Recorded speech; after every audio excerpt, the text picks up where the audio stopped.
Ptolemy Hinkle paused to catch his breath. Well, I guess that more or less does it for Faunalyn. She went to a ball, met several important nobles, nearly got murdered, and threw herself off a magic tower. Well, good thing that prince was there to help her out. He seems like a good guy. Ptolemy was growing ever more impressed by Clark's listening skills. Sure, he had spent the entirety of Faunalyn's backstory sharpening an ugly-looking butcher's knife, but he was clearly following along without issue. Now, I also have a few questions about Clay. Ptolemy smiled internally. He thought he would have to pitch another backstory episode, but Clark seemed positively excited for it. Of course, my dear fellow. What is it you are wondering? Well, obviously they were involved with the princess's disappearance. Do you think you could tell me more about that? Of course. And I know Clay is an artist, but we don't often get to see that side of them. Could we perhaps hear how they got established in the city's arts community? Okay. And perhaps you could elucidate me as to why Clay seems embroiled in a sort of gig economy lifestyle, whereas it seems most folks of the age participate in a guilds-based vocational sort of occupational framework. Why don't you let me figure out what the important parts are? Eh, Club? Okay. Great. All right. On with the story.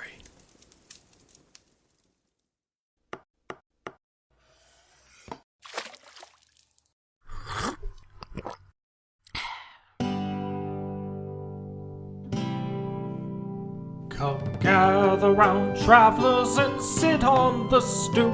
We'll tell you a story about Pod Soup. Three lovable scamps in our traveling troupe. We'll tell you a story about Pod Soup.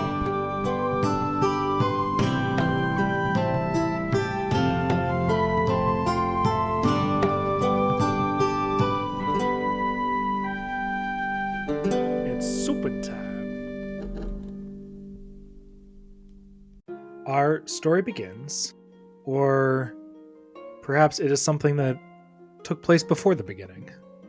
Either way, this particular story begins in the wondrous city of Erdenine. This city is the home of King Farron Galtries and his daughter, the Princess Callista Galtries. And Erdenine is known by many names. To some, it is the Trident's Tip. To others, it is the crown jewel of the Crownlands. But to you, Clay Campbell, it is home. The city of Erdenine is divided into many districts. There's the Diamond District, where the home of the king and the princess, Balefire Citadel, resides. There is the Ruby District, where the nobility and other societal elites live amongst works of art and arcane wonder. There is the Pearl District, where the many tall ships and trading vessels that Erdenine built its fortune upon enter and then subsequently depart from the city. And there is the Silver District, home to many of the commoners and working class that Erdenine depends upon. It is here in the winding, tangled streets of the Silver District that we find a small shop. A sign hangs above the door. It's rather elegant in its simplicity, and it is carved in the shape of a pair of scissors, snipping at the small chain that holds it aloft. This tailor shop belongs to Madame Arlette Volvamont, and for the last 6 months, the loft above the shop has been your home. While this loft is supposed to be your space, you pay your rent in exchange for tidying up at the end of the day. You are allowed to live up in the loft, rent-free essentially.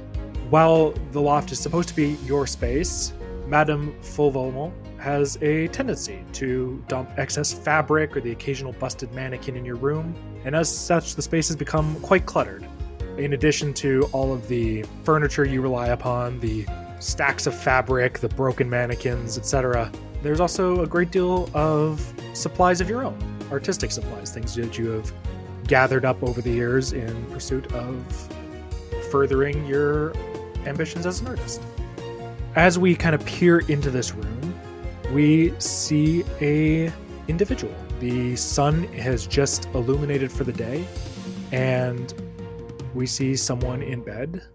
Would you please tell me what Clay looks like? Okay. Clay is a tiefling cleric. She is red-skinned and horned, She has horns, and her skin is patterned kind of like a cow. So she has black spots, and she has a tail with a little tuft of black hair at the end of it. She has yellow eyes that are like pure yellow with no pupil or iris or anything. And she has several piercings like in her cow-like ears, and she has a septum piercing on her nose. Amazing. Yeah, Clay is a rather bovine-looking tiefling. You stand out in any crowd. So it is early summer, and you awake to see that Pharos, the great phoenix, which provides light to all who live upon the surface of Zav, has already illuminated for the day. Of course, every evening the great phoenix explodes and ruptures in this display of brilliant cosmic light, and then every morning it is reborn anew, and a new day begins upon Zav. While you went to bed early the night before, you have barely slept, because today is an extremely important day for you. Today is the day that you attempt to gain membership into the Erdenine Artists Guild. The Artists Guild is one of the most prominent and impressive guilds in all of Zav, and has helped foster and grow the most prolific artists of the last millennia, such as Oscar Silvers and Venkin Lismore, and today you hope to join them. You know you've been preparing for this day for months now, and you know that the audition process is deceptive in its simplicity. You must simply bring 3 works of art, the 3 works that best represent you and your abilities and your artistic stylings. The caveat is that they are supposed to be different in either style or substance. If you are a painter, perhaps you would bring, an acrylic portrait and then a watercolor landscape, something like that. You, is my understanding, are more of a sculptor. Yes. Yeah, so I would like to ask you at this time to tell me, I did warn you that I was going to throw some stuff at you. I would love for you to describe 3 pieces of art that Clay has been working on. I love this. So she grew up with a retired potter who taught her pottery. So that's where her interest in art came from. So I think one item will be just like a classic, very nice looking vase, but it's like very curvy body with handles, and it's nicely glazed and everything. Then the 2 other pieces, one is also pottery made out of clay, but more contemporary art. Like it's a strangely shaped structure with tied scraps of fabric that she stole from the tailor's shop tied into it. It represents emotions or something very artistic like that. And then the 3rd item is like a flat stone or like a ceramic or something. And it has like etchings and carvings on it that she carved onto it. And those are her 3 pieces of art. Very cool. Quick question for my sake. Looking at your proficiencies, bottom left, do you happen to have proficiencies in artisans' tools or anything of that nature? I have thieves' tools. Very different. I don't know why. Yeah, who could say? Why? Why would you ever? Do you have proficiency in performance? I have a +2 performance, but no dot next to the number. So you are not proficient. Good to know. Okay. That's fair. You're a baby artist. You're learning, you're fairly new to this, as much as you obviously have talent and natural ability. I'm proficient in deception, so fake it till you make it. Honestly. Yeah. So you get up, the sun is up. Up is the wrong word. The sun doesn't rise and fall. Sun's awake. The sun is awake. And yeah, you quickly get ready, throw on an outfit, and there's a knock. The shop hasn't opened for the day, but you hear a knock from downstairs at the front door. I ignore it because I assume it's for the shop and not for me. Okay. I don't know anyone who would come find me, I guess. Fair. About a minute passes by, and there is another knock, a little more intently, a little more force put behind it. Okay. I guess I'm busy gathering my art supplies to make it to this artist guide thing. So I just yell down to the store. I'm like, Madame, who's at the door? Like, I guess. There's no response. Hello? And then I guess I go downstairs to open the door. Okay. You walk past beautiful dresses upon mannequins and stacks of unused or unsewn fabric, things waiting to be turned into works of art, essentially, clothing, but, beautiful clothing.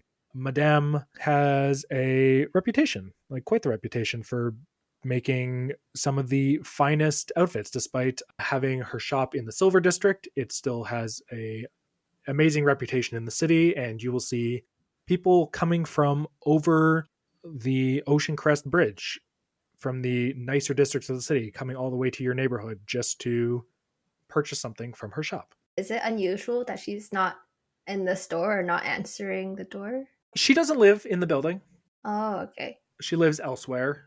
So it's not surprising. It's, it's before the store would open. So it's not something that would alarm you per se. Okay. So yeah, you make your way past beautiful dresses and tailored suits. She's even like a little corner with many fancy hats for people of various styles. And you unlock the door and you pull it open and you see a young man, early 20s. He's got sandy blonde hair. He's got bad acne. You see his hand is raised up. He was about to knock a third time. You see that his fingertips are stained with a dark, it looks like dye almost. And you recognize this individual. This is Sten Dexter. He's an acquaintance of yours, if not a friend. He is a dyer who brings fabric to the store. He dyes fabric with his father and brings it to Madame Fauvemont.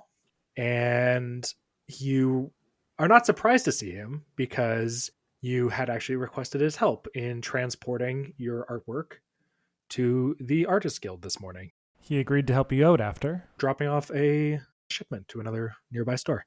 And he greets you and says, "Well, hello, Miss Clay. How are you today?" Hello, Stan. You're so early. I'm still gathering all my supplies. Do you want to come in? Oh, yeah, that would be nice. Thank you. Okay, I rush back to my art supplies and keep gathering them. Perfect. Yeah, he waits downstairs, kind of just like idly looking at the different pieces of clothing that are available for sale. And we'll say about 10 minutes later, you've kind of gathered all your stuff together and you call him up and he grabs 2 pottery pieces. He holds one under each crook of his arm and says, all right then, shall we be on our way? Yeah, let's go. Oh, careful with that one. Sorry. It's delicate. Yeah, you watch as he like kind of loosens his arm a little bit because he doesn't want to crush it, but then he's also worried about it dropping. And you can tell he's a rather simple man, and this added complication is really sending his brain into a tizzy, but he's got kind of like a permanent smile on his face, and he keeps on keeping on. Nice. As you make your way out into the morning air, already the streets are starting to bustle. You see people rushing off to work. You see people hanging the day's wash outside of the window. People have already gone to start on it. You see several street merchants who have stalls that they've already set up selling fresh fruit and bread, and a local guy who sells beef patties that you're a fan of. You often swing by his stand. But there's no time today because you have to get to the Artist Guild. And as you begin to navigate the streets of the Silver District, you know that you have to head north. Generally speaking, Erdenine is a coastal town. It is on the Boiscola Peninsula, which is on the southern coast of Zav, or southern hemisphere, if you will. As you would know, there is one great ocean in the center, the Elsewine Ocean, and the Boiscola Peninsula sticks up into that, pointing north. And Erdenine is built right on that tip. And as you go from south to north, you go from the copper districts, which is incredibly run down, up through the silver, gold, and then if you wish to get into the really nice parts of the city, that often requires either a toll or express permission from the city guard. They won't let just anyone through. It is very tightly regulated who is allowed to get into the sapphire or ruby or diamond districts. But luckily for you, you just have to get to the gold district today. So you start to work your way north through the streets with Sten behind you, and the entire time Sten's just kind of cheerily prattling on behind you. Says, "Well, Miss Clay, I mean, you must be quite nervous. Today's the big day, isn't it?" Oh yeah, I've been preparing for such a long time. I'm really desperate for this. It's been my dream to be part of the Artists Guild. Well, I wouldn't be worried. This is the nicest. And he looks at the piece of pottery with the cloth strapped on. And he's like, this is the nicest I've ever seen. Well, thank you. Yep. I like it quite a bit. And if those muckety mucks at the guild won't buy it, then I will. You'll buy it? Yes, I will. Well, and then he kind of furrows his brow and says, well, I guess it depends on how much you're charging, I suppose. I'm just kidding. For you, I'll make you one as long as you display it proudly in your home, then that'll make me happy. All right. I think you lack business sense, but I appreciate your charitable spirit. And he continues along that way, asking you questions. And you know those mornings where something big is about to happen and you're worried or you're stressed and all you kind of want to do is just focus on what you're going to do and say. That's kind of taken away from you as you've got the happiest little man following you through the streets, kind of just not giving you a moment to collect your thoughts. I think Clay would be okay with that. I think she's just also happily chattering with him, but like fretting over her artworks and stuff. That makes sense. Yeah, so the two of you make your way up towards the Gold District. You notice that things get a little nicer, a little more middle class, perhaps. In some parts, a little bohemian, as things get just a little more eclectic. You see just people dressed in flowing robes that you've only ever seen wizards wear, but you're pretty sure these are not wizards. They're hippies.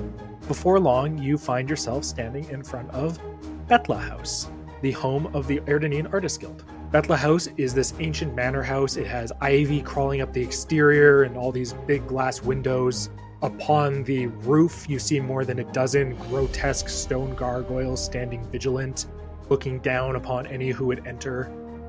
You have never been inside Betla House. This is your first time. This will be your first time entering. You were able to submit an application, mail, and you received confirmation that on this day you were to bring your pieces and you would be adjudicated by the guild master and a panel of judges who are going to look at your work and they are going to evaluate it. And if they determine you have sufficient artistic merit, then you will be granted membership.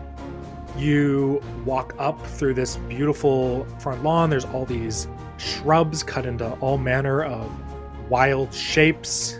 You see a peacock and you see a flamingo and you see several birds that you don't recognize and just all these magical animalistic topiaries that you walk past until you are standing in front of the main door. You see that there is a knocker, also in the shape of a gargoyle, and it just sits there kind of menacingly, but waiting for you to enter. I guess I'm just like looking around, like wide-eyed and staring at everything as I go past, and then I knock on the door. Okay. Dunk, dunk, dunk. The knocker rings out, and a second later, the door swings open with this long, dramatic... And standing before you is this aging elven man. He's got stringy white hair and a pronounced bald spot on top. He hasn't cut his hair, so it's like shoulder length still, but the top is completely bald. He's dressed in a black tuxedo, and he says, "Yes." Hi, I'm here for my appointment. Name, please. Oh, I'm Clay. Surname? Clay Campbell. Very It should be right there. I made this appointment quite a while ago. I've been trying to get in for a while. Of course. Please, follow me. And he walks away into the building and leaves the door open for you to follow. Okay. I'm like, oh my gosh, let's go. Sten, come on. Are you sure thing? Oh boy. He's like staring up at the gargoyles on the roof. Has not taken his eyes off of them. He finds them extremely discomforting, but he kind of shakes his head and follows you in. And the old elf, he points to a side door. You may place your pieces upon the pedestals in the presentation chamber, and then you may wait here for the guild master to adjudicate you. Okay. I do that. Sure thing. You walk into the side room. Sten follows you. You see 3 pedestals. You place your pieces on them, and you notice that one of your pieces, the pottery with the fabric integrated into it, is a little wider than the base of this pedestal, and you're like a little nervous that it could topple or it's just not going to fit quite right and it could lead to an accident. And as Sten places it down, you watch as the pedestal stretches and elongates, and there is now enough room for this piece to sit upon it. And you return to the entry hall, and the old elf is sitting in a padded chair and his head's kind of like drooping down, and he doesn't acknowledge you a second time. Oh. Is there anyone else in this building, like in the room? There's Sten, and he looks at the elf and kind of furrows his brow again, and he looks at you and says, "Well, I think I might wait outside. I don't think I feel quite comfortable here, Miss Clay. Yeah, I'll be back when you're done, and I'll help bring your pots back to the tailor shop if that suits you kindly." Yeah, of course. Thank you so much for your help, Stan. I'll see you later. I'll treat you to beef patties later. Oh, all right then. Well, for your help. Sounds perfect. Thank you, Miss Clay. I will see you, and best of luck with your art exhibit. Yes, good luck then. I hope you sell all your pieces. And he walks away. He clearly doesn't know what an artist guild is for. He thinks this is an art show. You're trying to sell some stuff. He has no idea what you're doing today. Yeah, he's a good friend. He's a good friend. You wait around for a few minutes, and the elf continues to just kind of sit there quietly. You have met a few elves in your time, maybe not a lot, but you've met at least a few elves. And you know that they do not sleep, but they do enter a meditative trance each evening. You think he maybe drifted off into a trance. He seems quite old and quite sleepy. But after about 10 minutes or so, you hear the sound of footsteps. You look up, there's this big staircase in the entry hall, leads up to the second floor, and you see at the top of the stairs, making her way down, is a middle-aged woman. She's in a scarlet dress, and you see that one hand is placed upon the banister, and it's just every finger has a ring on it. You see this big fancy necklace kind of hanging around her throat, and you see that she has this large powdered wig that tips with each step she takes. It kind of sways side to side. It looks like it's barely holding on for dear life. But she makes her way down the stairs, and she says, "Now, Miss Campbell, was it?" Yep, that's me. Ah, wonderful. I am Guildmaster Devika Say.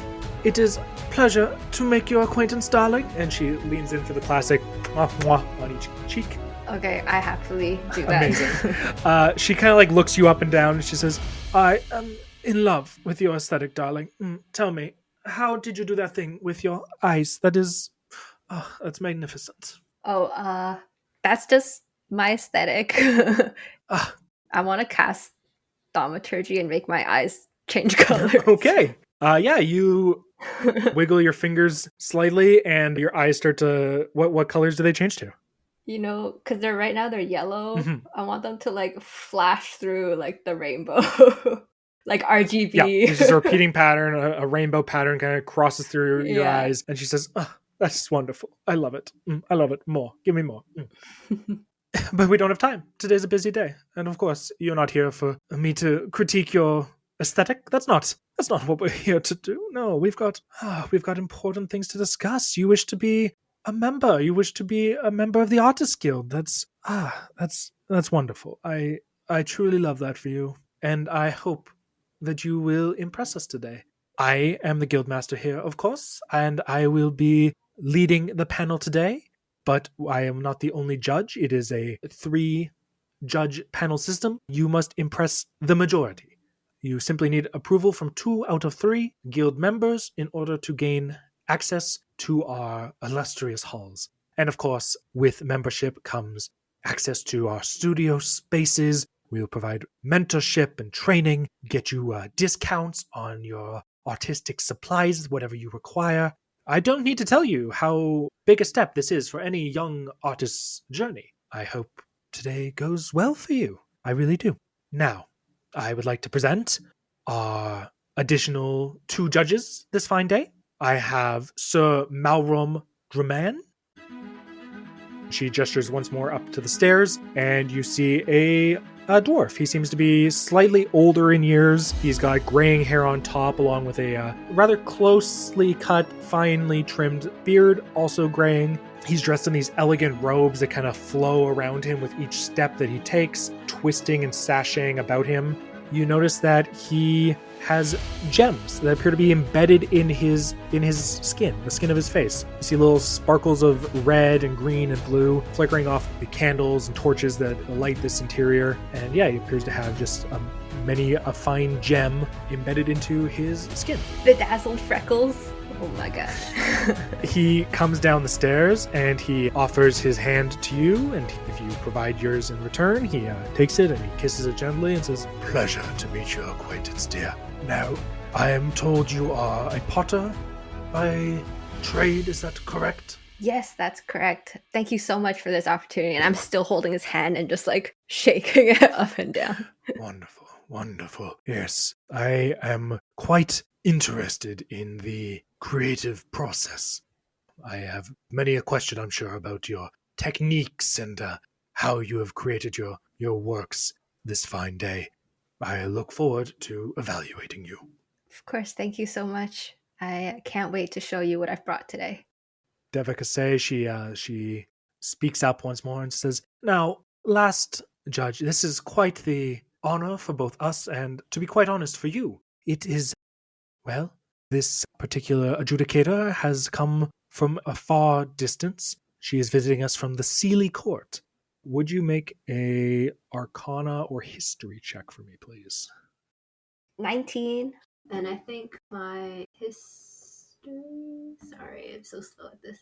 Oh, I think they're both -1. So 18. Yeah, that makes sense. Intelligence, not Clay's strongest suit, as it were. Nope.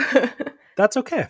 An 18 is still enough to remember some childhood stories from your upbringing with a man who you perhaps called Mr. Campbell, maybe father at some point, potentially.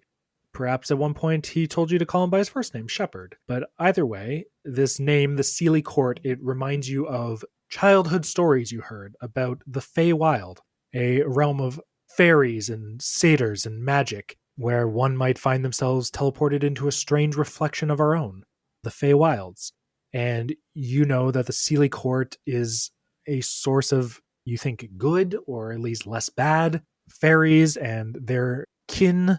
And even if you hadn't remembered that, I think when you looked up the stairs, she looks almost elven in appearance. She's kind of got the pointed ears, but they're longer, they're more exaggerated. The features are somewhat elven, but that's about where the similarities end, because this female presenting figure, she has golden skin. It is bright yellow, blazing golden sun-colored skin. And her hair is just a slightly different shade, but still this golden hue to it. Not blonde, golden. And you watch as she kind of starts to step down the stairs, and you notice that her feet aren't touching the ground. She's kind of gliding down the stairs. And you watch as a breeze whistles and dances through her hair and like around her, pulling at her clothes and her hair. But the windows are all closed here. There's no open window. There's no breeze. Yet she is still kind of dancing around as if carried on the air. And she approaches you and she says, "Hello, darling. How are you?" I'm good. I'm so honored that you're here today as a judge for my application. Of course you And are. I'm just like starry-eyed. Yes, I'm sure. I am Lady Narasana. It is lovely to meet you.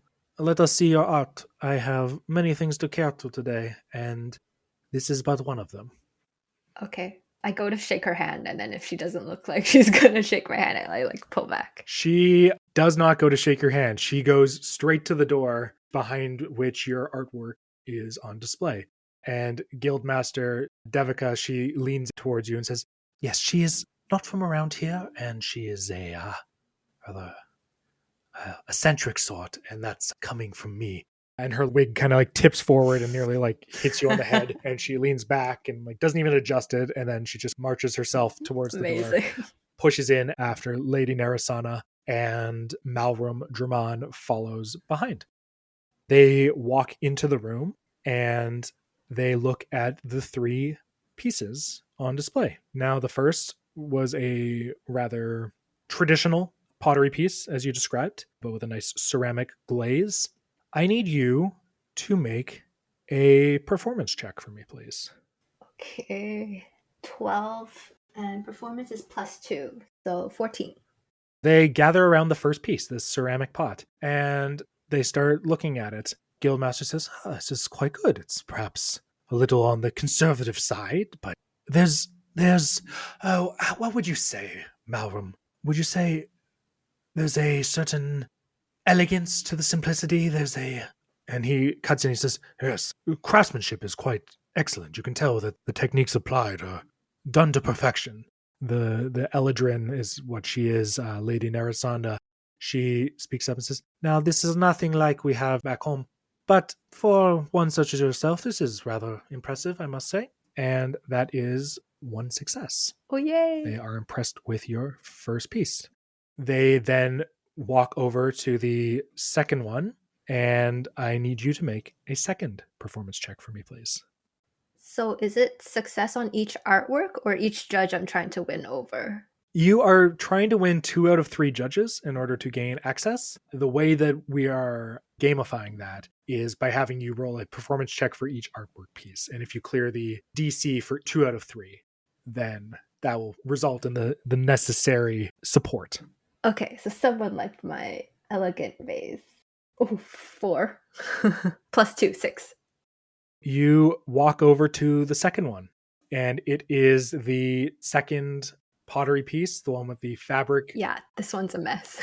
Yeah, you watch as Devika, she kind of squints at it and she tilts her head and her wig flops over to one side and she says, now, this one is interesting. It seems like it is an introspection upon one's innermost manifestations. And Lady Narasana interrupts her and says, it is a mess.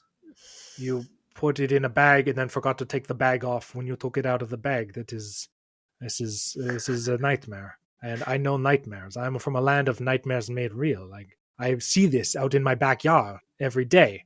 This would fit in the unseelie court, I must tell you. It is truly, truly. Oh, I do not like. I don't want to see this. And she actually is going to shove over the pedestal, and the piece clatters to the ground and shatters. And Malram says, "Oh no, Lady Narasana, that's not how we do things here. But perhaps you were not wrong." And he kind of looks up at you sympathetically. Says, "I'm sorry, but I did not care for that either."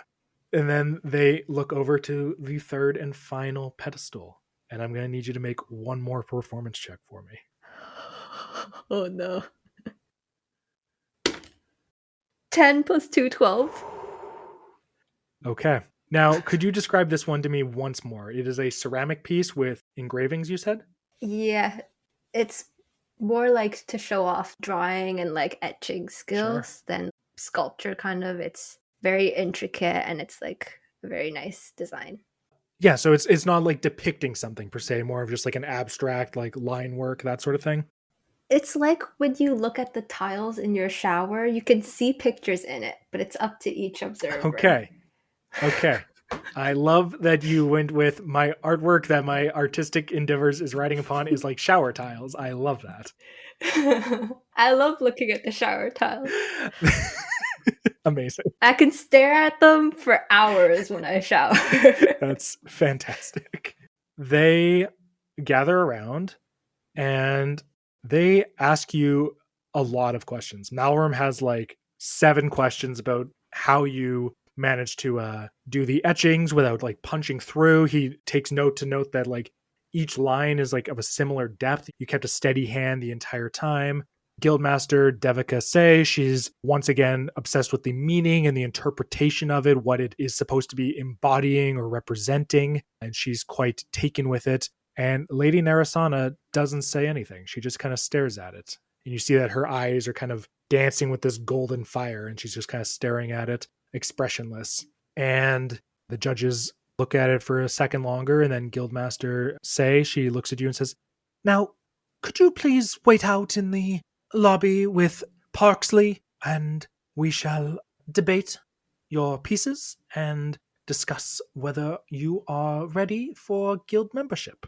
Of course. Thank you so much for your consideration. And then I like walk out, but I'm like tense all over. The door closes behind you. You find yourself once more in the lobby area. You see Parksley is sitting there. That evidently that is the name of this elf. He is still sitting, head down, hair kind of drooping down around his face. What do you do while you wait? I think I'm like pacing in front of the door, just muttering to myself, oh, that second piece. I should have worked harder on it. After like a few minutes of that, you hear a voice say, I didn't care for the second piece either. I thought it was tad bizarre. Yeah. Ugh, they just didn't understand it. No, it was a mess. And then I'm just like back and forth with myself. What did you think of the other pieces? Oh, I thought they were Parksdale. They were quite fine. It's Parksley, ma'am. Parksley, my apologies. I urge you, even should things not go your way today, to not give up hope. I have been applying for guild membership for 287 years, and I believe the next year might finally be my year. Oh, I would love to see some of your artworks, Parksley. I destroyed them all in shame. No, that's not the way to do it. You can always build on your artworks. I hope I can see next year's applications from you. I'm sure I would learn lots. Lady Narasana said that they were only fit to be the funeral pyre that I lay upon as my mortal coil shed this. That's not quite right. As I shed my mortal coil, as I was coiled mortally. I think she wanted to roll me up until I died. She really did not enjoy my work. Oh, it's... I don't know what to say to this. I think I'm just trying to comfort him. You try and find the right words to say, and after a few minutes, he kind of like drifts back off into a trance, and you can kind of hear like a gentle snoring. I'm sitting next to him and like patting his back, and then I go back to worrying about my own pieces. You pace for about an hour. It takes a very long time for you to get any signs. You begin to wonder, like, am I just supposed to go? Like, what is happening here? Are they busy sweeping up my piece off the floor? Like, what are they doing in there?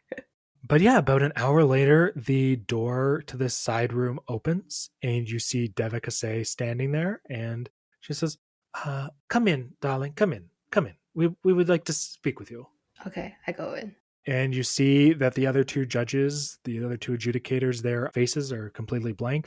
And Devika, she says, now, your first piece, I must be honest with you, we had quite a difficult time in reaching our decision. Your first piece was simple, but it was well done. And Sir Malrum here was quite impressed with your technical abilities. He thought you displayed much technical talent, and that perhaps the more innovative aspects would be able to arise later on. Now, we're not going to discuss the second piece, and I am sorry that Lady Narasana destroyed it, but it was bad. We can all agree it was not good art. It was bad art. It was weird, and it didn't have a clear message. And if that doesn't make for good art, I don't know what the criteria there are, frankly. I admit I tried something and it didn't work. I totally understand. Sometimes you swing, sometimes you miss, and you missed, and that's okay. Which leads us to the third piece. Now, it was quite interesting. Once again, Sir Malrum was quite impressed with the technical prowess you displayed. I found it quite interesting. And she says interesting in a way that, like, my grandma would when she sees somebody wearing green and purple. She's like, that's interesting. So good or bad, don't know. Yeah, it's just, it's a very open-ended description she provides.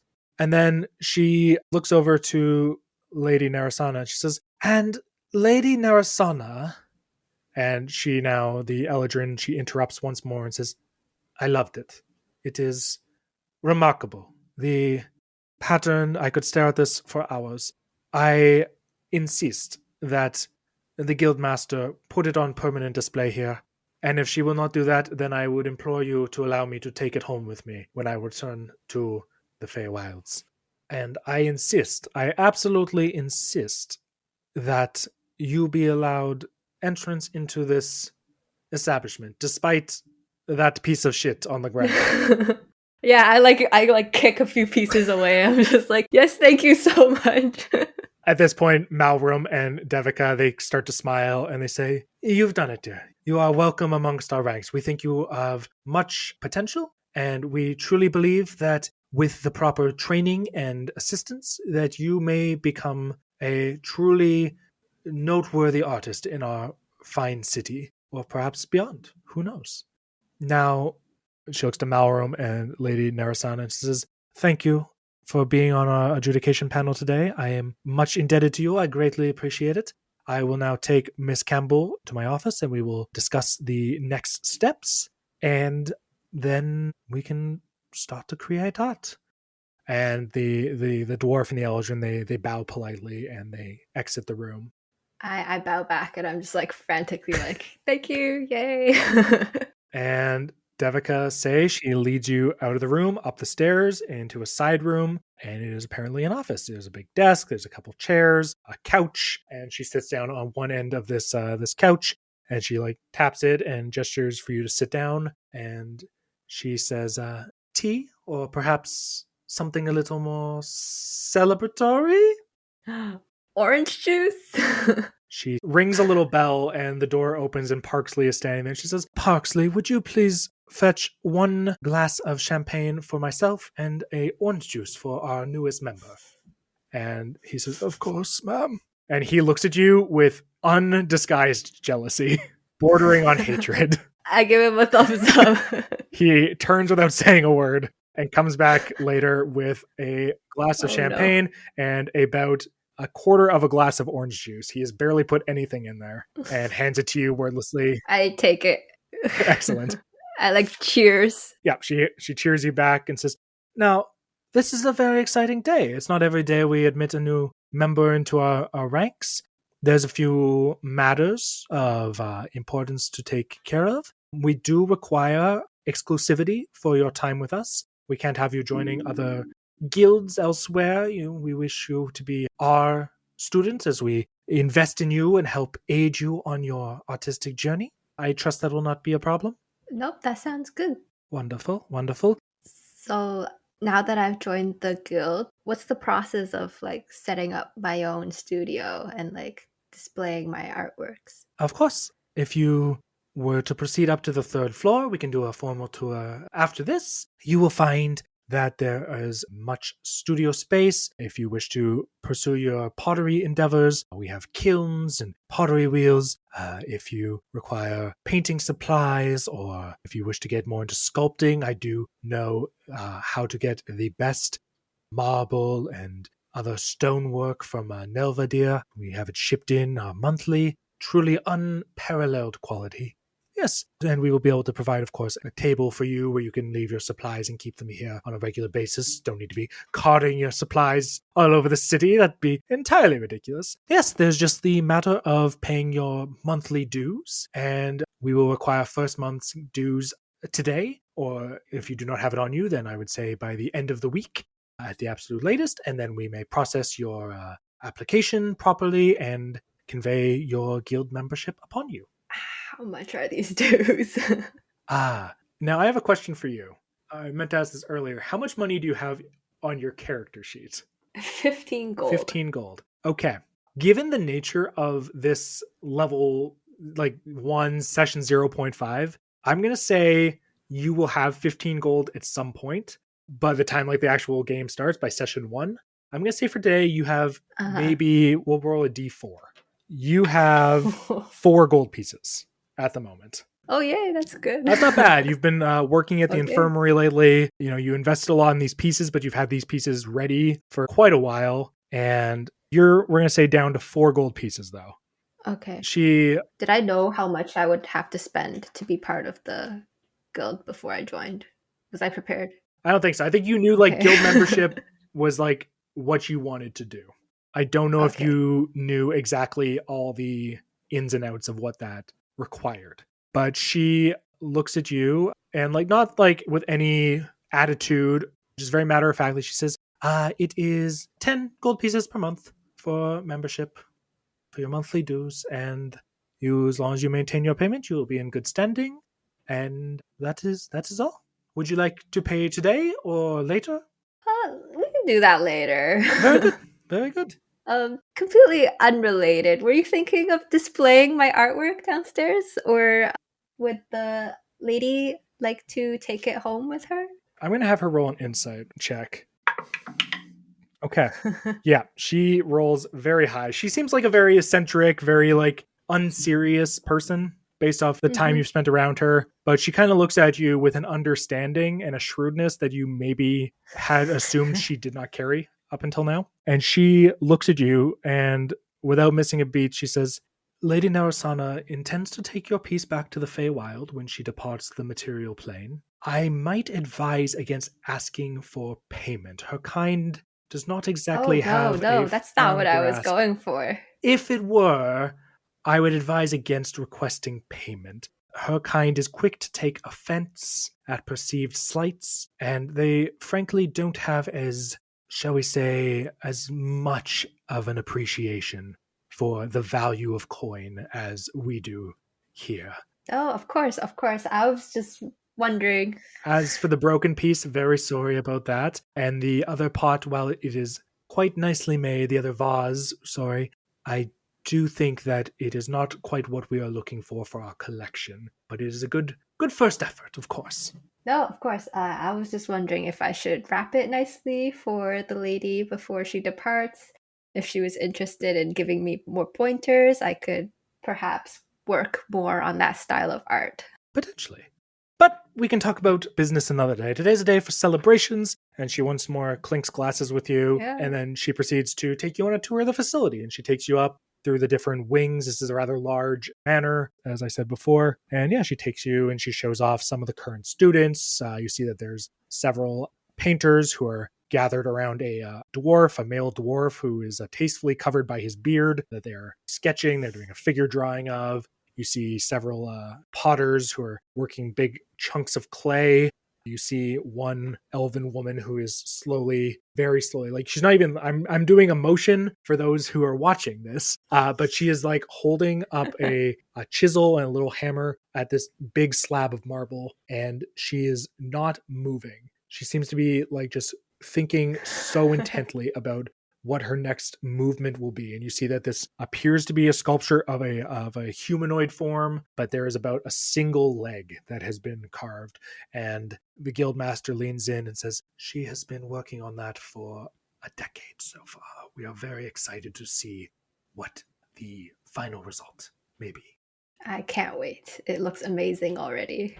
It will be truly remarkable when it's finished. And yeah, she takes you through the rest of the facility, answers whatever questions you may have, and at the end, she brings you back to the door and says, so if you can just come by the end of the week with your payment, then we shall be able to get you up and running, and we're so excited to see what you will accomplish next. Welcome to the Artist Guild. You are going to do wonderful things. Thank you so much. I'm so honored for this opportunity. I will get you that membership fee. Just hold on. Of course. And yeah, Parksley opens the door for you. And as you step out into the, it's like late morning now. It's still morning, but it's like almost noon. As you step out into the late morning sun, the door slams behind you, kind of hits you in the back of the ankle as you're like stepping out. He did not wait a second for you to leave before closing the door. Okay. Congratulations, you've made an enemy on your first day at Artist Guild. I've also joined Artist Guild. You've also made it into the Artist Guild. Congratulations. Yeah. There is one problem, though, and you're not broke, but you don't have 10 gold piece a month to spare on membership dues. It's pretty expensive. How much do I make a month? Typical, like conventional wisdom is to live like a modest lifestyle. It requires 1 gold piece per day, and most employers pay about 1 gold piece per day in salary. Am I making that much? Your rent is covered by cleaning. Yeah. You're not getting paid anything on top of that. You're merely given a loft to stay in. Mm-mm. A lot of your money has gone into art supplies. I think that is partially why you are looking for cheaper housing options, things like that, cutting deals. I would say at the infirmary, it's somewhat infrequent work, and you are not making a full gold per day either. But you don't need a full gold. It's like you're not working full time because like you're trying to, you work when there's work and when you need money. Yeah, I take like odd jobs and stuff when they become available. Yeah. If you're looking for an odd job, you do know somebody you can talk to about such a thing, Yeah. or you can go about your day. As you step outside, you see that Sten is sitting on the grass, kind of under the shade of a tree. Oh, he's been here the whole time. He's been here the whole time, and he is still staring up at the gargoyles, just with like an expression of like mild disgust or like discomfort on his face. He's just like, I don't know that. Oh. Can I do an insight check on the gargoyles? Sure. 8. Insight is +3. 11. Is there anything off about these gargoyles? Yeah, you have heard or stories that gargoyles are sometimes just statues, designed to keep birds or maybe an evil spirit away. You've also heard stories that some gargoyles are more than they appear, that they can come to life at times and move about. Looking up at these ones, you think they're just statues. They're ugly. They're disconcerting. There could be more to them, but they're not moving if there is something more to them. Okay. It's an aesthetic. It's an aesthetic. One Sten does not care for, but he sees you step outside and he says, Miss Clay, are you ready to go? Do you need me to go inside and collect those pieces? Or No, they will stay here. And then I like grab him and like, Ben, I got in. you got in. He like takes your hands and he starts like dancing around in a circle with you. Yeah, we're just like going in circles. Oh, that's wonderful news. I'm so happy. So they borrow all your pieces then. That's fantastic. I have to pay them 10 gold pieces every month. That's the opposite of selling your pieces. No, but I'm part of the guild now. That's how it works. He pulls out this like really like crumpled notebook. It's kind of like in his back pocket, and he's got like a small piece of charcoal in another pocket that he pulls out, and he starts to write. And speaking out loud to himself, he says, "Note, start guild. People will pay you money to," and then he like says question mark.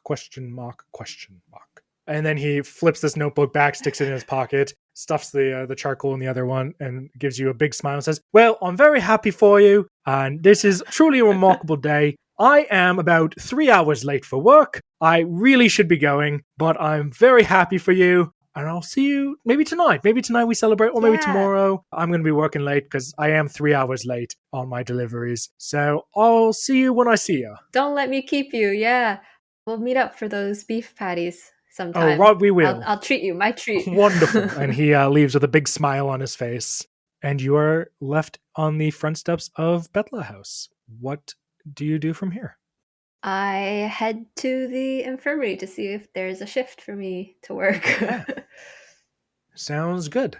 So there's like a formal hospital, if you will, or medical center in the city. It's run by the Church of the Octad.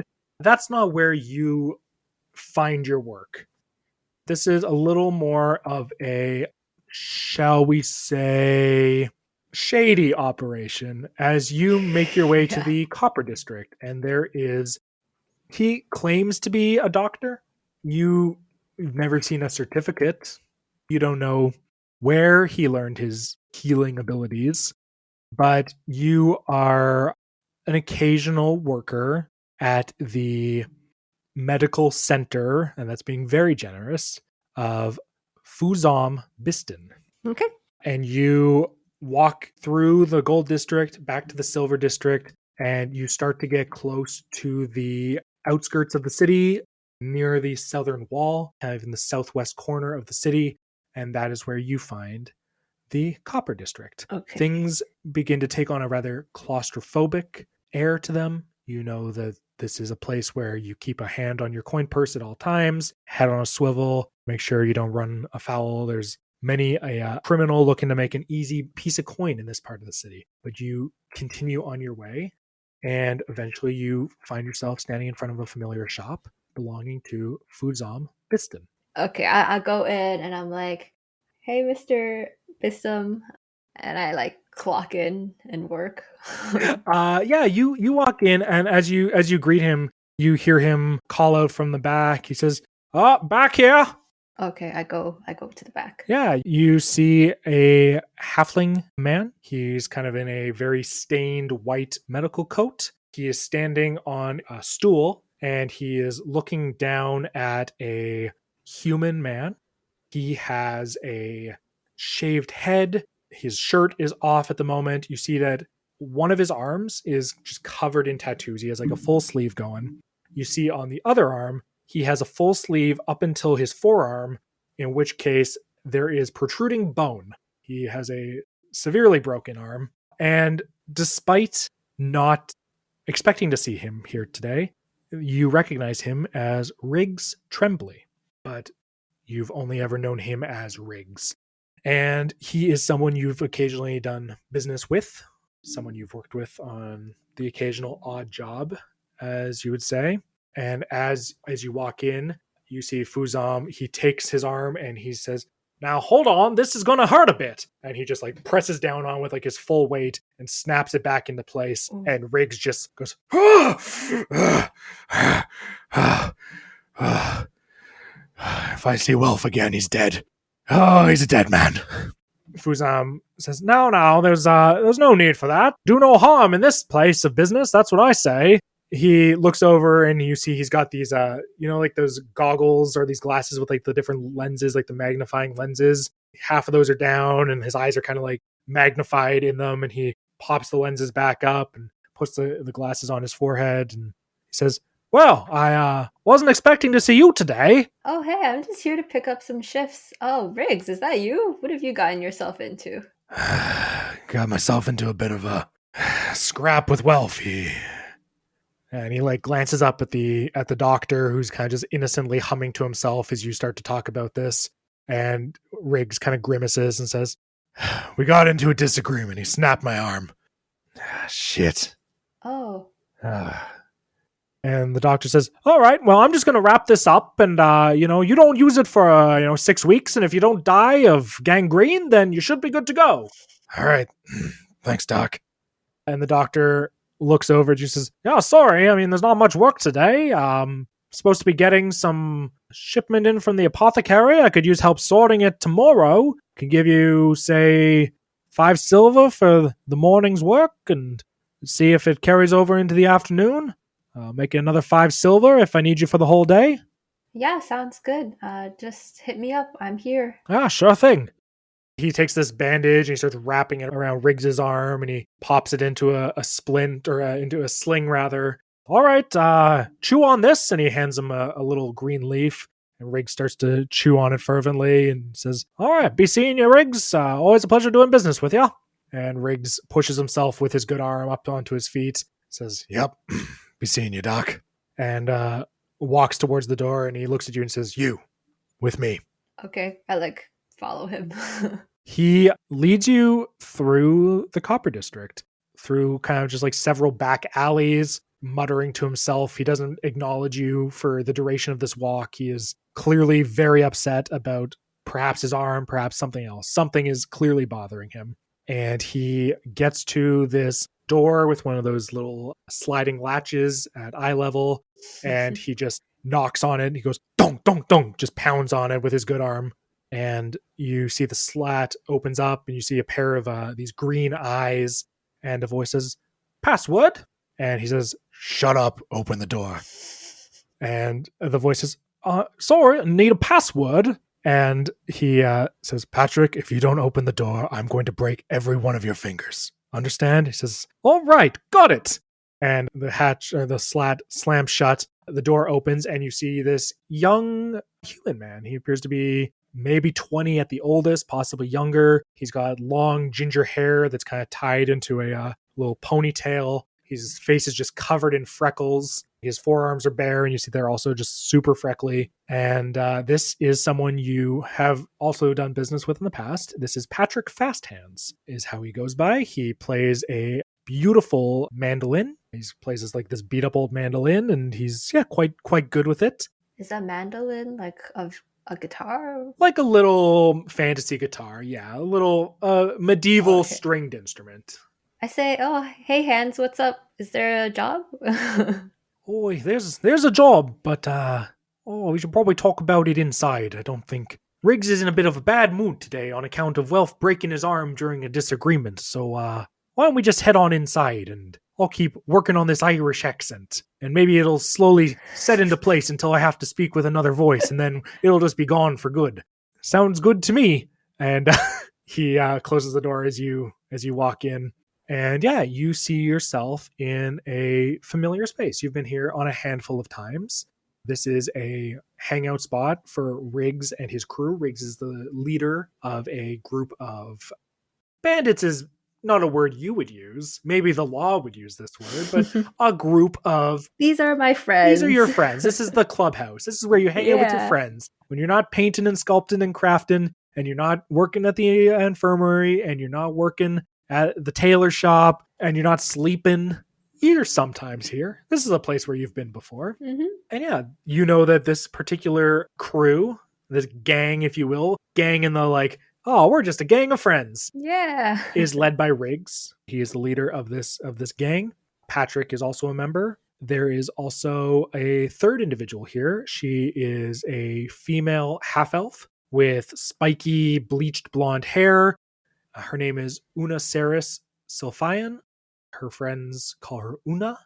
And you've noticed over the years that while many half-elves have the slightly pointed tips that showcases their elven lineage, their elven bloodline, Una's are conspicuously rounded at the tops, and it doesn't look like it was natural. Oh. You've never asked her about it, but it's something you could not help but know. She doesn't hide it. Her hair is up. It could not be more apparent. Mm-hmm. But yeah, and you see her. She is lying down in a hammock, kind of has one arm over her eyes.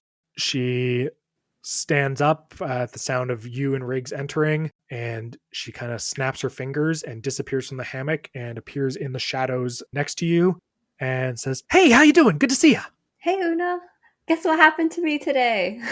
What? I got into the Artist Guild. Oh, no way. You did? That's amazing. Yeah. So the thing is, I'm short of some coin from my new membership fee. Do you know what's going on with Riggs today? Oh, yeah. Well, about that. Another thing about Una is you've never seen her blink. Okay. But you know, she's kind of a misfit. You are definitely a misfit, and I feel like there's a kinship there that you've always kind of felt with her. Oh, yeah. She says, "Well, yeah, you see, we were supposed to do this job tonight, and apparently it was supposed to pay real well. And then, I don't know, Riggs and Welf got into some fight. Apparently Welf found some other work on the side, and Riggs was counting on him for tonight, him and Moonderek. They were supposed to be here tonight, and they said they were off to do their own thing. And, well, they got into a bit of a fight, and Welf kind of broke Riggs's arm, and then they stormed off. Yeah, it's kind of ruining everything. This was really supposed to be a big payday tonight, and now we're down 2 people. Not ideal. You would know Welf is this human man. If Riggs is gruff, Welf is mean. He is just like a greasy, unkempt, and not being greasy and unkempt is not enough to make someone bad. Welf is bad on top of that. Mm-hmm. So he's just mean. He's a mean, aggressive, rude person with there's certain jobs that Riggs won't take. Welf will take any job. If there's money to be made, he'll do it. And he is often followed along by Moonderek, who is a halfling man who they came as sort of a package deal, you know. You always see them together.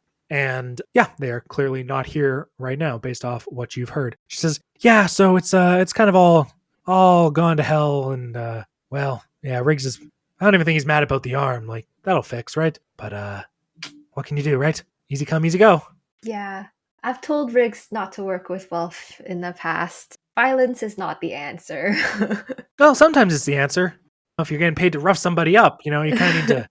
And then she remembers who she's talking to, and she says, "Right, violence is never the answer. Yes, of course. Yeah, of course, 100%. That's really true. I don't know what I forget I said anything. We don't do violent jobs. We do other stuff." Yeah. You mentioned a job. Like, what's going on? Maybe I can help out. Yeah, I don't know too much about it. I think it's just like smuggling thing. We're supposed to go up into the Ruby District and grab a package and then move it out of the city to, I think there's like a boat or something waiting for it, and then it'll just be taken elsewhere. Seems kind of simple, but apparently it's paying really well. So I don't know. We thought, hell, why not, right? Easy job, right? Yeah, delivery. That sounds right up my alley. I can come help. Oh, I've got some time tonight. What's the split on this job? How much we talking? Riggs he's got a flagon of ale that he's now filled up, and he's halfway through that. He says, I can give you 20 gold for the night's work. I'm in. All right. I can do the job of 2 people. Wolf, Moonderek, you don't need them. Perfect. Glad I found you. Hang tight. We'll take out right after sundown. If there's anything you want to do before that, you are welcome to. Otherwise, we will just sort of fast forward to nightfall. I guess I hang out with Una and just chat a bit to learn more about the job as well, like to be more prepared. Yeah, she tells you that she recently broke up with her girlfriend. Oh no. She's not too broken up over it. Kind of feels like it was a long time coming, but it is what it is. She's got a rather upbeat sort of attitude. Seems like it takes a lot to get her down. Patrick is in the corner, just like fiddling with his broken old mandolin. He replaces a string after it snaps. And Una takes you through the plan. She says, yeah, so like I said, we're going to go to the Ruby District. Patrick, he found this, the sewer grate right by the ocean crest. You would know, as someone who's lived here for a long time, the city is divided into these districts, of course. It is also coastal. Many of these districts have resulted from natural waterways, like canals that have formed of like ocean water that separate these into chunks of land. They're connected by bridges. And then another thing to note is that the Gold District and beyond is below sea level. So the 3 Sapphire, Ruby, and Diamond districts, they're above sea level. The Gold District and beyond is below sea level. And to stop it from being underwater, there is a wall, a levee that has been built.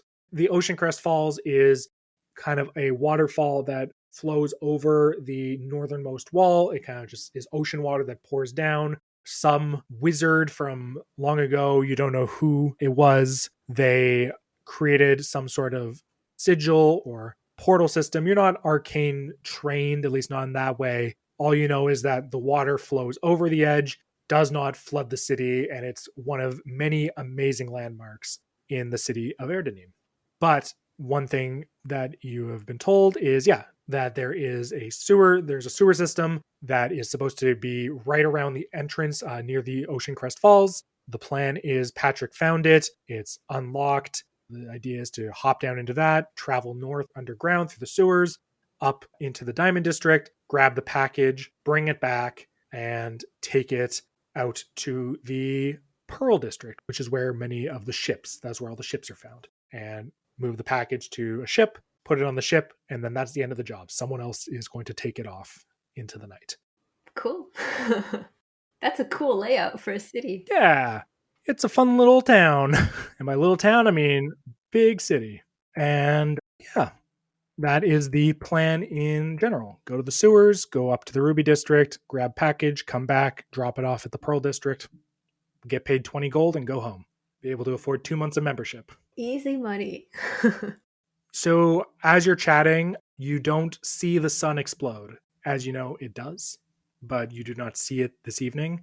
And after a while, Riggs kind of stumbles is an aggressive word. He stomps over. He's, still in a bad mood, arm in a sling. Can I have treated his arm a little bit more, done something? Because I have cure wounds, I think.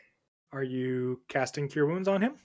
If I use it now, will I have, before we start the job, is that a short rest, long rest? Do I get spells back?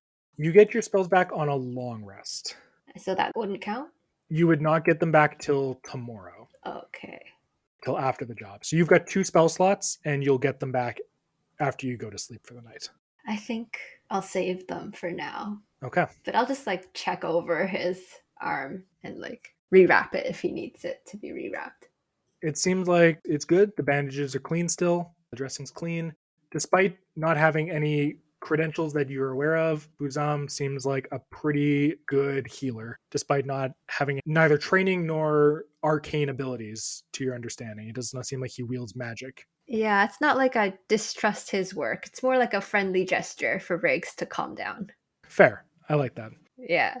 He doesn't show it, but you feel like he probably appreciates it.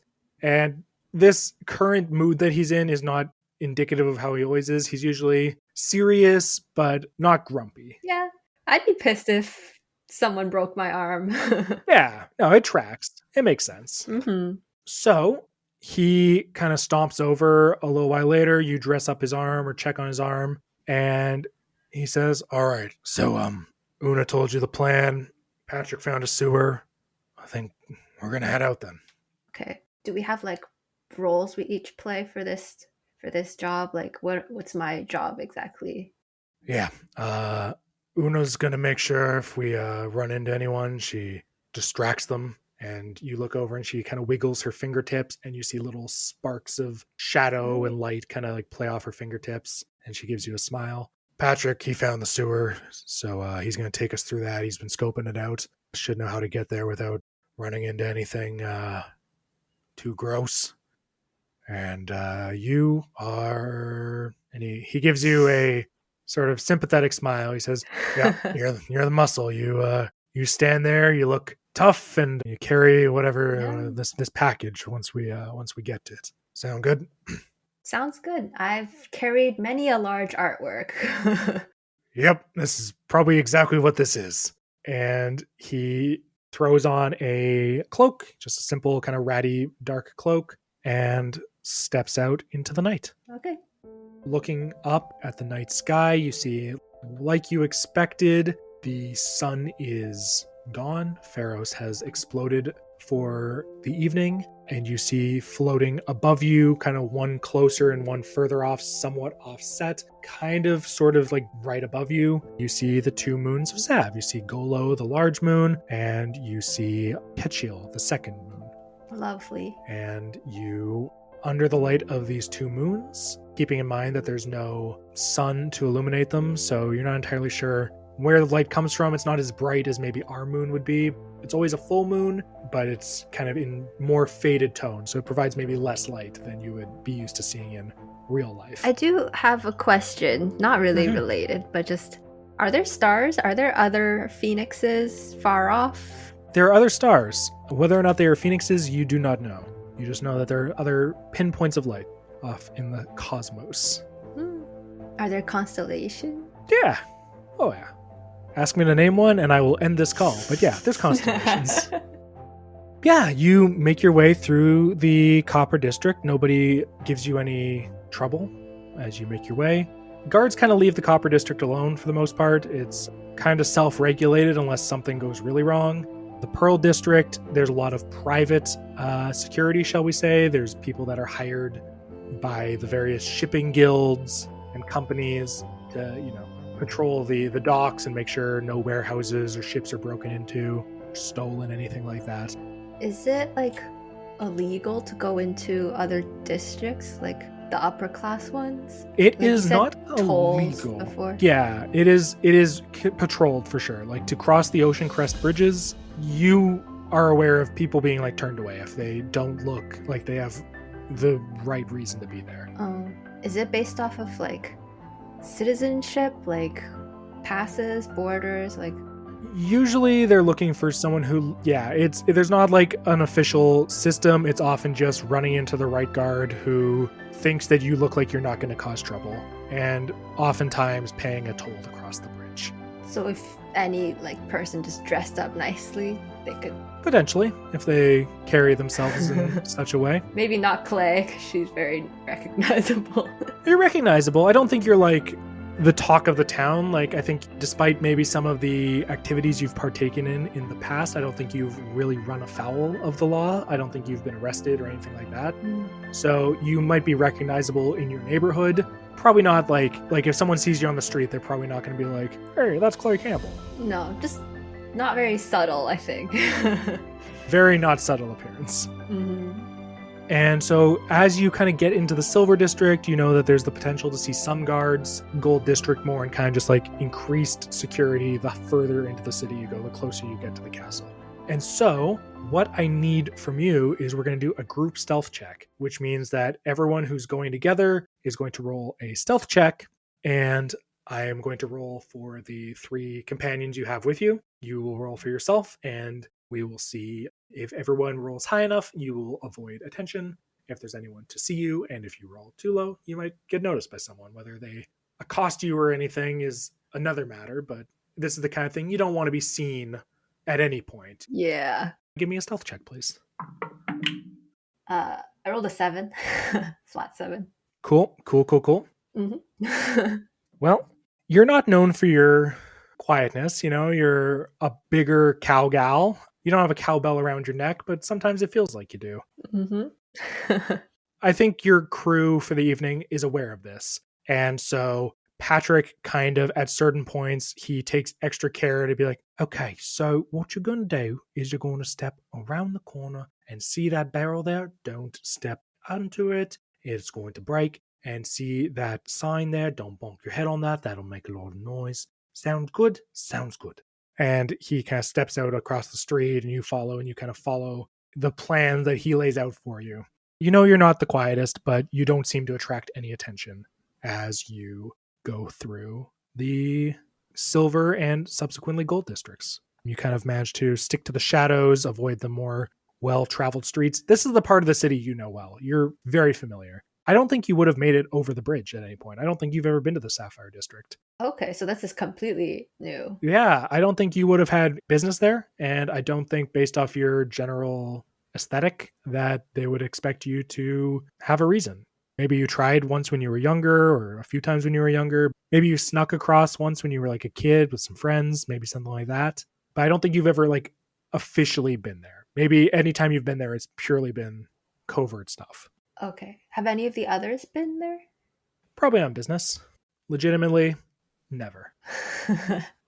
And yeah, after a little while, we'll say maybe like half an hour of navigating the city streets, Patrick Fast Hands says, okay, so I found the entrance. It's just a block up that way, and we'll just pop it. We'll hop in, close it behind us. We'll be good to go. And he takes you the rest of the way, and he finds the grate. He points out the grate, and you can hear the sound of rushing water. And you look past the buildings that you're walking past, and you see just this cascade of water pouring down as the ocean pours down in this endless cascade, threatening to drown the city, but miraculously not. You don't know how anyone could live here, but you also know that these are like some of the prime real estate spots in the Gold District, being right under the falls. It's a view. Yeah, beautiful view. Patrick walks over to the grate and he pulls on it and says, it's not budging. Hey, play. Give me a hand. Okay. Was it unlocked last time he was here? Sounds like it. Based off what you've heard, it sounds like he was like mapping out the sewers and finding a way in to make this an easier job. Okay, I like tug on it. Give me a strength check or an athletics check if you are proficient in athletics. No, I'm not proficient in it, so it's the same thing. Okay, then just a straight strength check. 9 + 1, 10. You pull on, you bend your knees, and you're like, this is what I'm here for. And you reach down and you pull, and it doesn't budge. Is there a lock on it? You look at it. Give me an investigation check. Oh gosh. 18 + 1. Nope, -1. Sorry. 17. 17. I would say with a 17, you do not see a lock. You look around, there's no chain, there's no padlock, no any other kind of lock. Can I see why it's stuck? Is there... Well, I think with a 17, you feel like it's locked, despite the fact that there's no visible lock. And I think maybe you articulate that. You're like, it feels like it's locked. And Patrick kind of curses. He says, oh, bloody hell. And Riggs walks over and says, what? What's the problem? And he says, well, the other day when I did my last scouting, I hopped out of the grate and there maybe a guard saw me.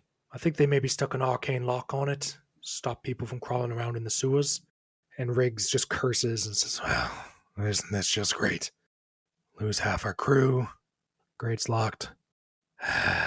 Shit.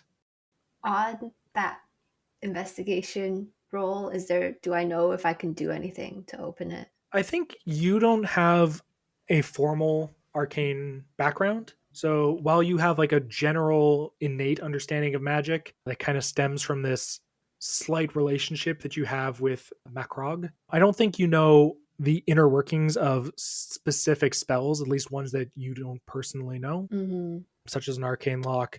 But you do have Una with you, who is you would know this, she is a sorcerer. She is born with some innate magical abilities.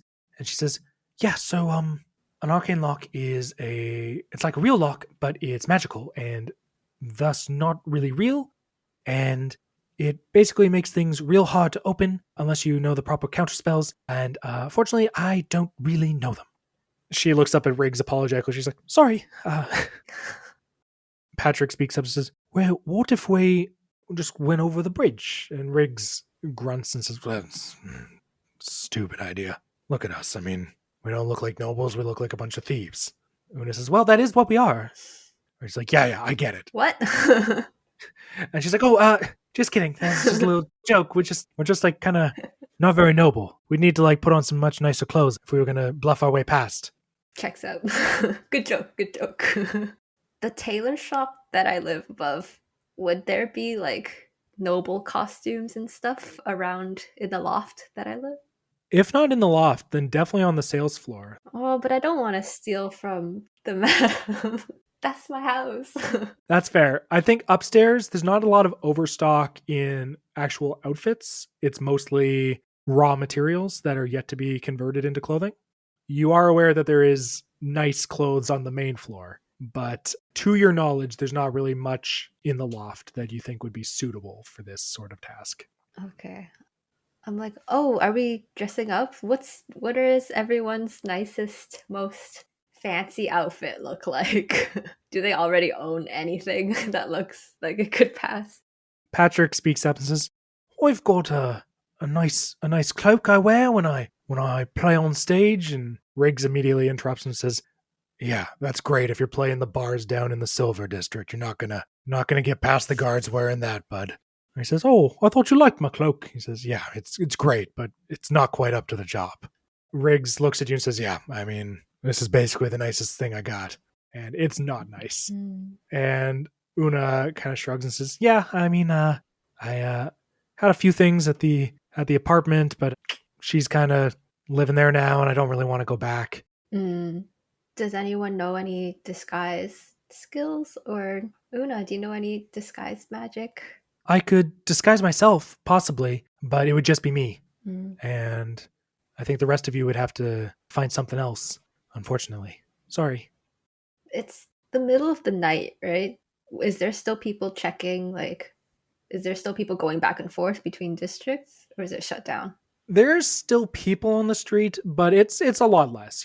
It's not directly after the sun exploded. It's, I'd say, like at least an hour after that, maybe an hour and a half, 2 hours. There's like kind of people that have been out at the local restaurants, local taverns, who have kind of just had their evening meal and are in the process of going home. But the streets are quieting down for sure. Like it's far less busy. Like most businesses that aren't taverns or inns have closed for the night. There's still like foot patrols of, like guards on duty, kind of the night shift. They're walking around, make sure everything's cool. But it's not overly busy right now. Is it possible one of us makes a distraction and we just like run across without being seen, without being checked? Are you asking me, or are you asking someone that you're with?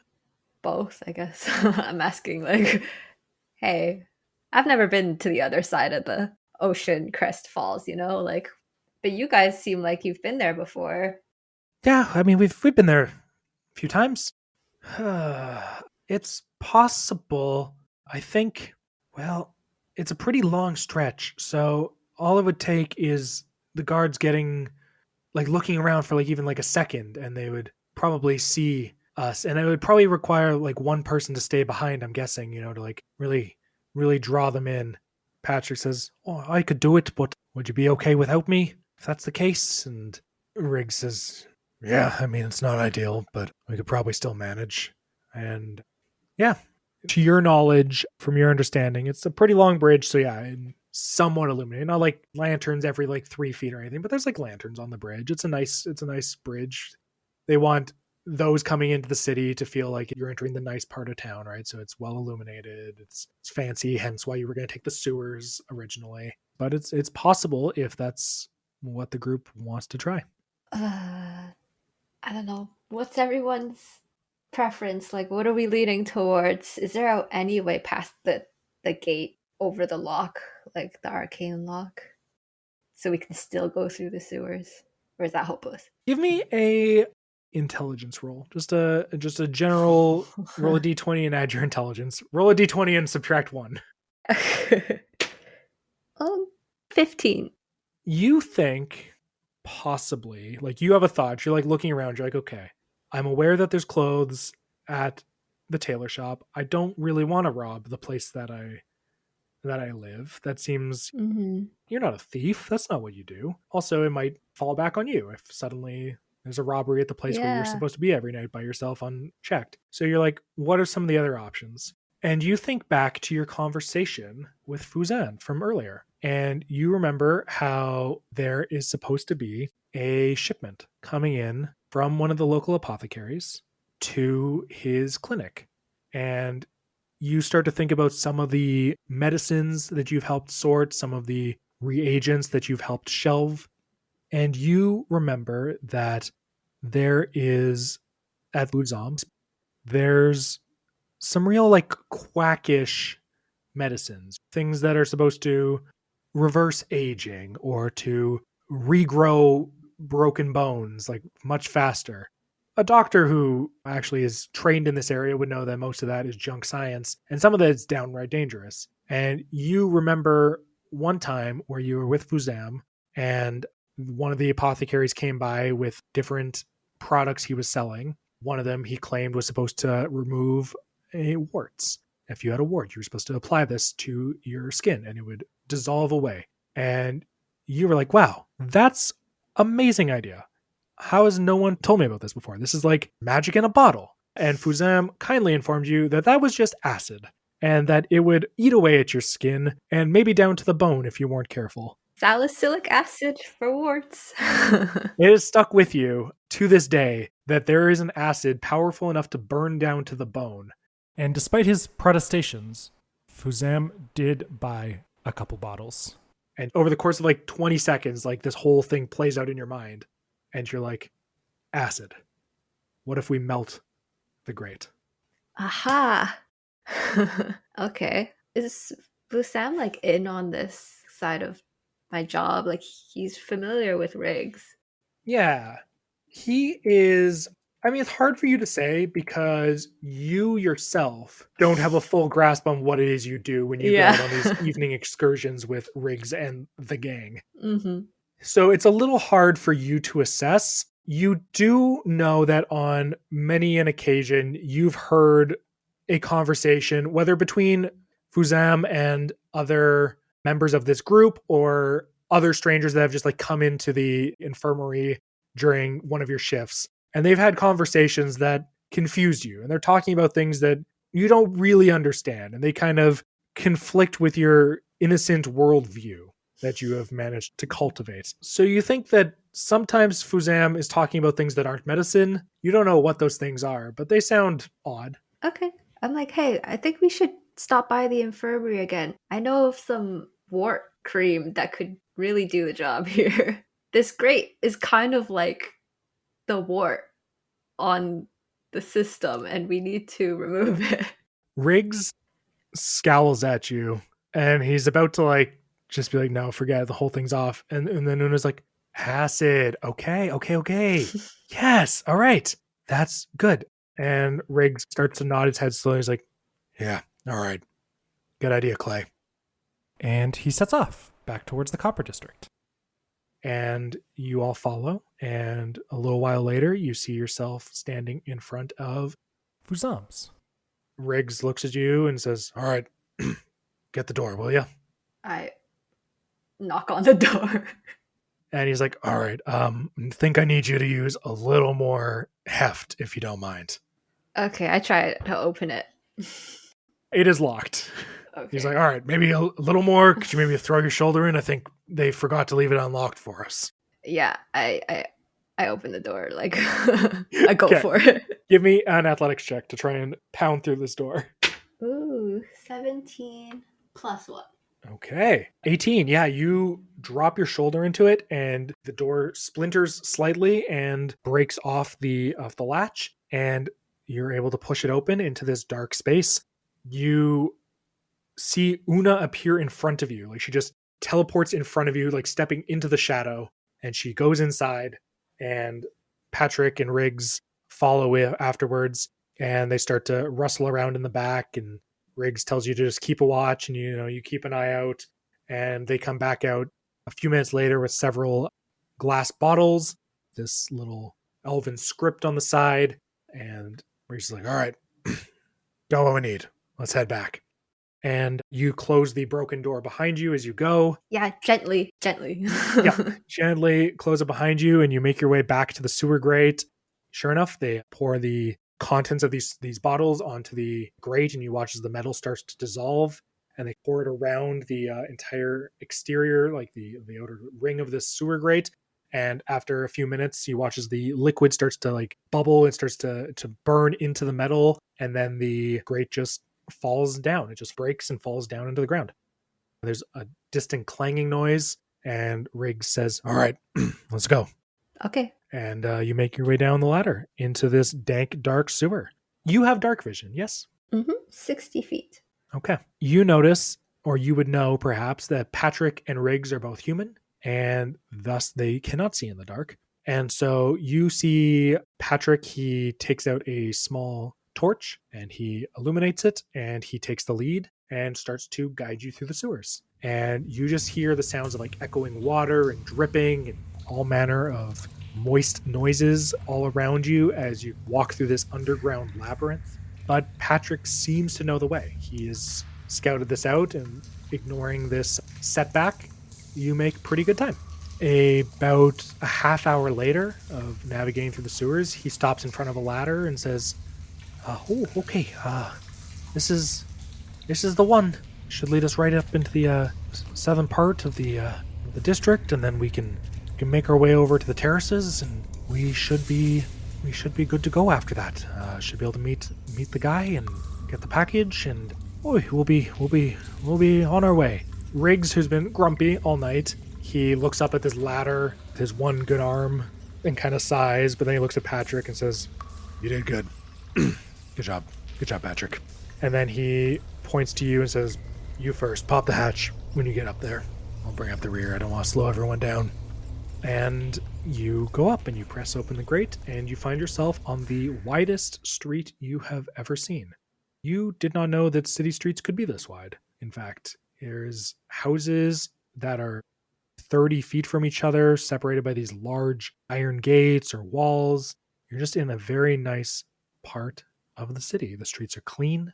They're well illuminated, which, while that's very nice, is kind of inconvenient for the kind of work you are going about this evening. But you get up there, and a few minutes later, everyone else is up top as well. Riggs manages to haul himself up with just a single arm. He's late 30s, but still in, like, he's not still, but he's in very good shape. He's quite fit, quite muscular, and manages to climb up with just one arm without any issues. He says, "All right, let's go." And I'm going to need you to make another group stealth check. 11. So, as I said, it is pretty well illuminated around here, and you're finding it hard to stick to the shadows. And the more you try and find shadow, the more you bang into stuff, and the more you start to pant a little as you're sprinting from corner to corner of the street. My massive form casting shadows with horns. Yeah, the devil herself is walking through the streets of the Ruby District this night. And you are struggling a bit to stay secluded. But you are not the only one. It seems like Una, who is well versed in shadow, she somehow manages to find a way. She's almost bamfing, teleporting from spot of shadow to shadow, slipping out of view. You'll be looking at her and she'll turn sideways, and then the next time you see her, she's 20 feet up in another alleyway. The other two, Patrick and Riggs, they seem to also be having the troubles that you're having, though. And sure enough, after maybe 5-10 minutes, you hear a voice say, "Think I saw something." And everyone freezes, and Riggs says, "Shit. Everybody hide." And what do you do? hide. Good plan. Also, where are we going? I don't know where we're going. Yeah, you've been following like Riggs, who seems to like know where you're supposed to be meeting, where the drop is, if you will. Mm-hmm. That part of the plan was not expressly explained to you. You did remember Patrick at one point said the terraces. I think you being a local, you would know what the terraces are. You've never seen the terraces, the full name being the Drifting Terraces. They are this garden, this tower sort of that builds up to the sky, composed of these large blocks. And you know that all manner of trees and flowers and ferns and mosses, all sorts of natural plant life grows upon these towers. There's pools and little waterfalls. And the thing that makes this place quite special is it was an arcane invention, one of many in the city, that has enchanted this tower to constantly be shifting, and the blocks will detach and then reattach themselves onto another part of the tower. And you can kind of like walk your way up this tower, and every time you go, it is a different experience because the tower is ever changing. You have never been here, but it is something you have, of course, heard about for your entire life. And yeah, you know that you were supposed to meet somebody near the Drifting Terraces to collect this package. I'm excited. I'm like, wow, that's such a cool building. I'm so excited to go see it. Cannot wait to see it. Yeah. I hide. You hide. So you like duck down behind there's not like a lot of crates and barrels like there might be in other parts of the city districts that you're familiar with, but you see that there's a carriage that is parked out on the corner of a street. You like run over and hide behind it. A horse goes as you approach, but you duck down in behind the carriage, and you hear two pairs of footsteps coming towards you, and you hear a voice say, "Thought I saw someone trying to stay out of the light, maybe. I don't know. Maybe a few people. I don't know. Didn't really get a glimpse at them. I think one had horns." And another voice says, "All right, well, let's see what we can do." And they start to walk around. They're not close to discovering me. They don't seem like immediately about to. They're like starting to like fan out. If you like duck down, you see like two pairs of feet, and they start to spread out a bit and start to like look around the street. But they're like actively looking for us, like investigating. They're actively looking. Yep. They think they saw someone that they think maybe isn't supposed to be here. I'd like to cast Thaumaturgy again. Don't remember exactly what you can do with it, but I think one of them was you can make the ground vibrate. Okay. Can I make the tremors like far off, like around the corner down the street that we're not going? Sure. And make it sound like there's some thumping and like maybe a large horned animal is walking down that way. I don't know. Yeah, of course. There is a verbal component to Thaumaturgy. So I'm going to have you make a stealth roll, I think, as you try and silently whisper out the incantation to make this happen. Okay, I'm hoping the distraction I'm trying to cause is loud enough too. 2. Yeah. So you start to whisper out this incantation, and one of the, you presume, guards says, "I think I heard something." And as he says that, you manage to finish the incantation, and a block away, the ground starts to rumble, and the other guard says, "What was that?" And he's like, "I don't know. Oh shit, we better check it out." And they go running off in that direction to check out the source of this quake. And you are able to like kind of sneak around to the other side of the carriage as they go by. They don't see you. And everybody kind of regroups on the side of the street. And Riggs says, "Oh boy, this is getting real hairy. We're almost there though. Let's hurry up and get this done." And takes off a little quicker into the night. I'd say about 10 minutes later, you approach this large enclosed space. There's like these big plant-covered walls, moss-covered walls, ivy growing up them. There's like some hedges kind of mixed in, and Riggs goes through this opening, and you look up and you see this magnificent tower reaching into the sky. And as you're staring, you see a waterfall just pouring off one of the sides nearest to you, and it's pooling in this large pond, and you see different trees sprouting off, some of them quite tall. And as you're watching, you watch as part of the tower separates. It just starts to fall from the tower and starts to slowly twist, and then after it spins about 180 degrees, it just reattaches itself about 10-20 feet down to another part of the tower. And you watch as a second block comes tumbling down the same way and attaches itself and builds this big square loop, if you will, this new facet of the tower. You don't have time to look though, because Riggs drags you along, and before long, you find yourself standing in you get the sense that this is almost like, it's like this private garden space, and there's different enclaves, or alcoves is a better word, where people can meet or walk or just enjoy some tranquility. And Riggs leads you into a far corner of this space under the drifting terraces, and you see a cloaked figure. They're standing there. There's a hood over their face, masking their features. They seem to be decently tall. Beyond that, you can't really make out much detail. And you see they're standing there off to the side, and at their feet is a package. It is about 6 feet long and is Person-shaped. somewhat, one might say, Wrapped in... like a tarp or like a canvas, perhaps. Oh, no. As someone who's done probably some painting in the past, you've put down painter's cloth sort of thing to protect the floor. So it's like a rug shape. Almost rug shaped, yeah. And Riggs says, "Wait here." Okay. He walks over to the person and he chats with them for just like a minute. Can I hear what they're saying? Give me a perception roll. +3, nice. Ooh, 18 + 3, 21. Yeah, I think you cock one of your big ears, point in that direction. You make as if you're looking up at the tower still, but you're kind of all your attention is directed to this conversation. And you just hear the stranger say, "I just need them out of town for a few days, that's all. Then everything will be complete, and frankly, it's none of your business. I'm paying you amply. I don't think I need to explain myself any more than that." And Riggs says, No, of course, I was not questioning. Just wanted to make sure I had the proper understanding of what I was involving myself in, that's all. And the stranger hands him a small satchel. You've seen enough bags of money to know that it's full of coin.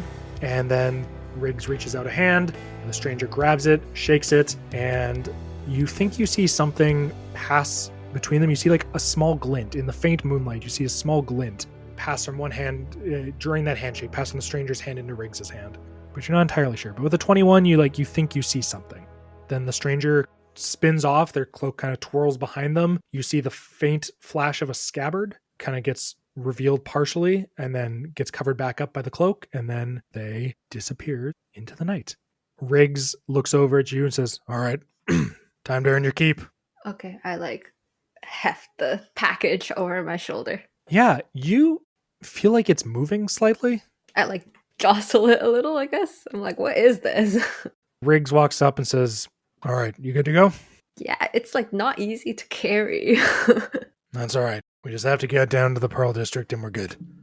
Okay. So you continue back into the night. I am going to need one more, the last, I promise, of the evening, group stealth check. That's a nat 1, baby. So, fun fact about nat 1s is they count as 2 failures on a group stealth check. Ah. A natural 20 counts as 2 successes. A natural 1 counts as 2 failures. For what it's worth, Everyone else passed? no. Only one person succeeded. Everyone else rolled kind of garbo. I'm carrying a 6-foot-long package. Yeah, it weighs maybe a couple 100 pounds. It's pretty heavy. But yeah, you've got it over the shoulder, a couple arms on it. You set off, and it's not easy. And you're kind of you're moving it from one shoulder to the other, trying to balance out the weight when you can, stop your one side from getting too tired. And as you are moving down through the streets, trying to get back to that sewer grate, you hear a moan coming from the package. Just and before you have a chance to question that or ask what is going on, a familiar voice says, "Okay, now I know I just heard a moan." The second voice says, "Yeah, no, there was definitely something there. Something weird's going on tonight." And walking around the corner, you see 2 guards, 2 city guards, and they immediately lock eyes on your group. They clock us. They clock you. And Riggs says, "Run!" and sets off into the night. What do you do? Okay. Can I cast light like a flash bomb and then run? You can try. To try and blind them? Sure. Might buy you some time. Give me an Arcana check. as you try and channel this light energy and turn it into something more than just like a source of illumination. Okay, 16 on the die. -1. Lovely. Lovely. So 15 total. I think that buys you like a few seconds. Someone's like, get him. And you start to take off. I am going to need an athletics or acrobatics check, your choice, as you try and like create some distance between you and your pursuers. Ooh, okay, athletics is better for me. 18 plus 1, 19. Not bad. As much as like this package was bothering you before, you kind of like suck it up and you just start to run. But you're following Riggs and he's not going in the same way that you went before. He's trying to lose these pursuers. You're not going in the same path that you were that led to the sewer grate, or led from the sewer grate, as it were. And he starts sprinting and you're following, and Una and Patrick are following along. Before long, you hear the sound of rushing water. And you realize that you are at the Ocean Crest Falls. Am I going to end up jumping off a water? And you hear the sound of guards running from behind. It sounds like more have joined them. It's not just the two that originally saw you. And Una screams at you. She says, okay, it's time to go. We gotta go. Jump, please now, jump now. Everyone jump. Okay, we're jumping over the waterfall, I guess. Riggs, with his arm in a sling at this point, it's fallen out of the sling and it's flopping and he's like grimacing with each step he takes. Patrick like looks over and he's like, I just want to be a musician. I don't want to do this anymore. And Una says, okay, yeah, that's great.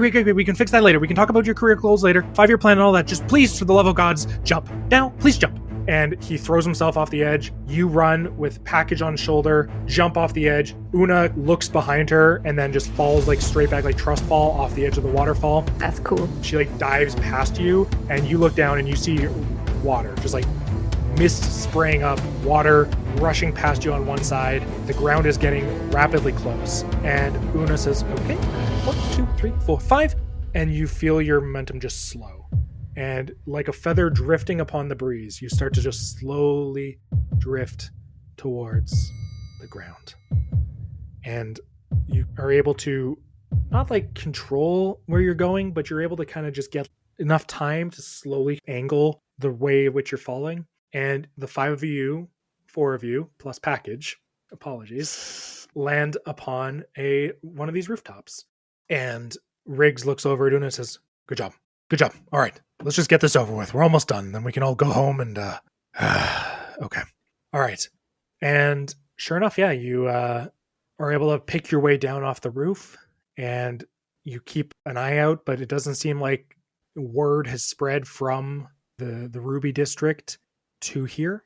And you are able to navigate the streets of the city and you find yourself suddenly at the port. You find yourself in the Pearl District and you see all these magnificent tall ships with 2-3 masts, big sails that are furled up, you see flags slowly flapping in the late evening breeze. It's not an area where you've spent a lot of time, but the times you've come here, it's quite beautiful. There's the smell of the ocean drifting in aggressively, and you go down to one of the docks and you see a small fishing boat. Maybe it's like a small single mast and a sail, and there's another couple of cloaked figures sitting inside it. And Riggs doesn't say a word. He just points to the boat, and you take that to mean drop off the package. Okay. And yeah, you drop this package into the boat and you swear you hear like another faint moan. Can I do I don't know, insight or like perception? Sure. There's like cloaked figures in the boat. What are you trying to do specifically? I'm like, at this point I think there's a person in the package. Sure. So I'm like, I guess what's happening here? Like, am I a part of something bad? I have like an icky feeling, I guess. Yeah. If you want to make an insight check, you can. I think if you want to take away that something icky is happening right now, I think you are able to do that without rolling. I think Clay, for the first time, is starting to wonder what she's gotten herself into, what she's taking part in, and she might, for the first time, think she's doing something bad. Okay. I feel that, like, she feels icky, but she still drops off the package. Okay. Yeah, you drop it in, and you watch as one of these cloaked figures just unties the boat from the dock, and they kind of take one of the like a long pole, and they just like push off, and they take off into the night.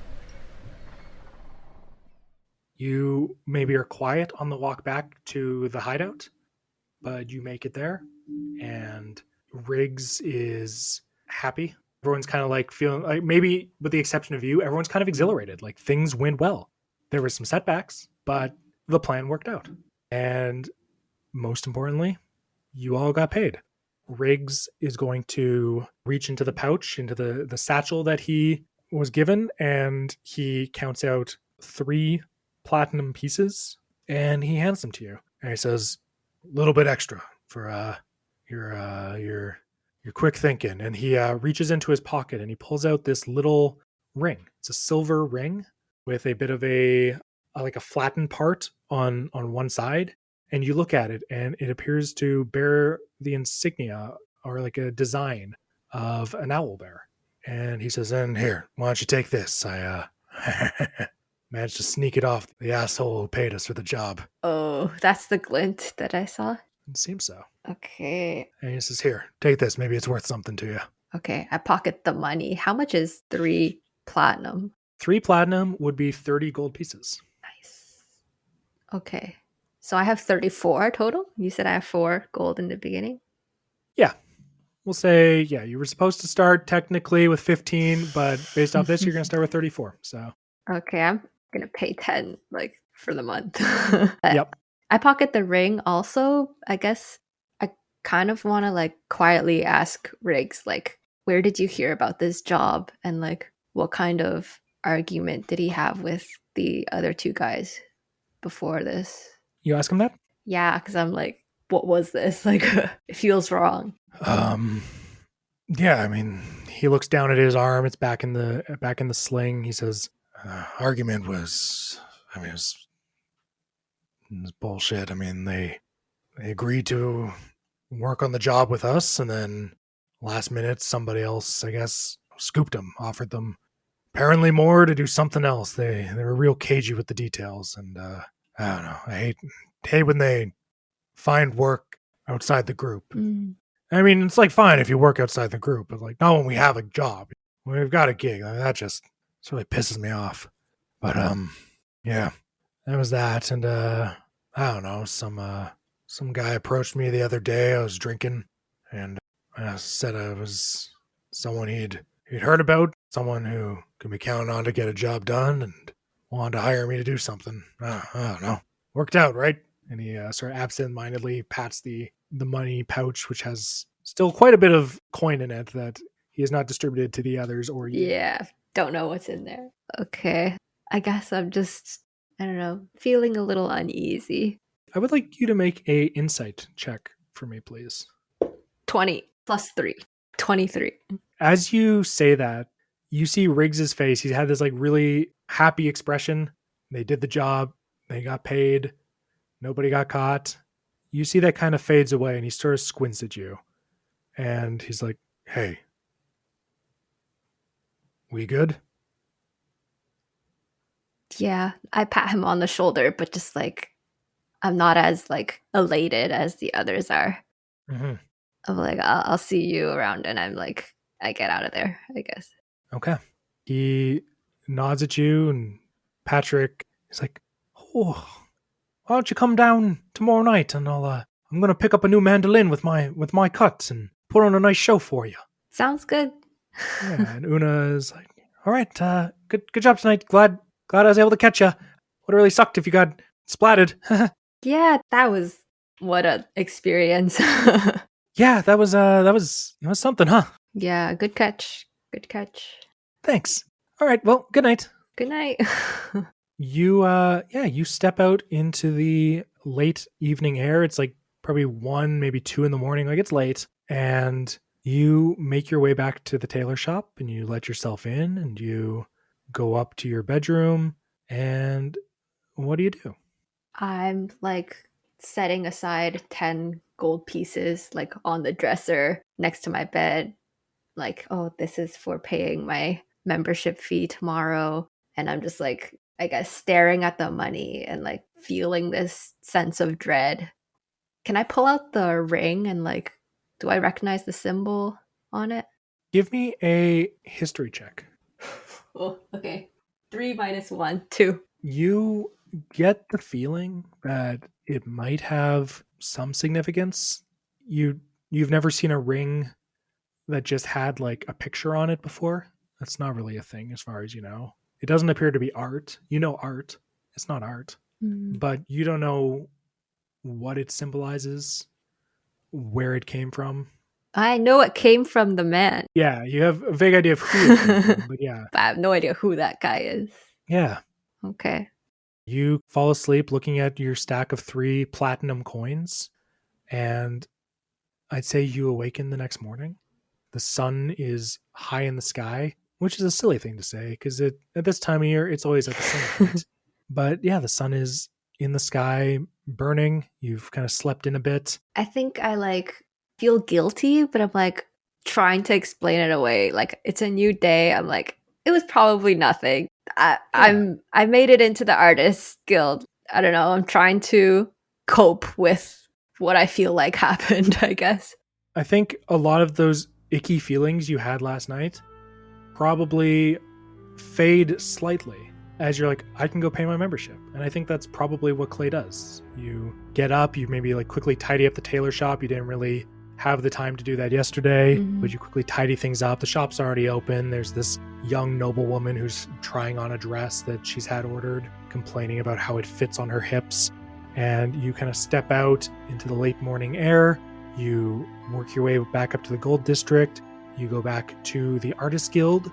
You meet quickly with Guildmaster Devika. You give her this platinum piece. She is overjoyed that you're here and you're good and everything's ready to start. And you leave a short while later. And I have a job at the infirmary, right? Like you said to come back in the morning? yeah, I'd say you go to the infirmary and you're feeling like a little better. You know, you've spent some money on yourself. You've kind of accomplished one of your major goals in life. The shift passes by. You get 5 silver for the morning's work. There's no need for you in the afternoon. And yeah, you go work your shift. Say later on you meet Sten and you buy a pair of beef patties for the 2 of you for lunch. He's like very happy to just keep talking about, he's had some ideas for some guilds he could start. He thinks he could start a dyer's guild. He thinks that's a really good idea, but then he remembers that there's only like 3 people that do dye work in the city and like one of them's his dad. So he's not sure how that would work, but he's workshopping. And I'd say later in the afternoon, you start to walk home and you notice people are clustered in groups of 2 or 3 or 4. You see people whispering in open windowsills. You see like a woman like leaning out of a window and chatting with like a couple friends who are standing on the street. You see groups of people kind of whispering urgently to each other. You start to notice more guards walking through the streets very seriously, not just like a casual patrol, but like actively like scanning the crowds, looking for something or someone. And as you round the corner to your neighborhood, you see a crier, a town crier, someone who spreads the news. And he calls out, "Princess is missing! The princess is missing! Princess Callista Galtrays is missing!" And that is where we will stop for the night. Oh, no. All of the guilt instantly hits Clay again, just like sweating buckets in the street. I bet, yeah. No.